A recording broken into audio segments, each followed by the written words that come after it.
ఓం నమో వెంకటేశాయ నమః. అందరూ బాగుండాలి, అందులో మేము ఉండాలి. కాకినాడ జగన్నాథపురంలో జంసు వినాయకుడి దగ్గర అస్సలు ఖాళీ లేదన్నమాట అండి. పిల్ల పిచ్చు పెద్ద చిన్న అందరూ కూడా అక్కడే ఉంటున్నారు. మన వినాయక చవితి కాడి నుంచి అస్సలు ఖాళీ లేదన్నమాట. ఈ జంసు పెట్టాలి అన్న ఆలోచన ఈ కమిటీ నెంబర్ పిల్లలు ఎవరికి వచ్చిందో కానీ వాళ్ళకైతే మట్టుకు సన్మానం అయితే చెయ్యాలి. ఇక్కడైతే చాలా పద్ధతిగా చేస్తారన్నమాట.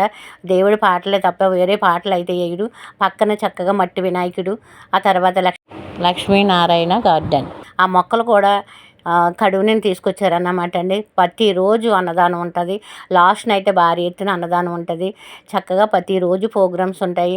లాస్ట్ని నిమజ్జనం కూడా చాలా పద్ధతిగా సాంప్రదాయంగా రామరాజు పంచులు రామరాజు చీరలతో కూడా సాంప్రదాయంగా నిమజ్జనం కూడా చేస్తారన్నమాట. ప్రతి ఒక్కరు పిల్లలు పెద్దలు ఆడవాళ్ళు మగవాళ్ళు అందరూ కూడా ఇక్కడ ఆ దేవుడి దగ్గర సేవ చేయడానికి అయితే నేను చేస్తాను.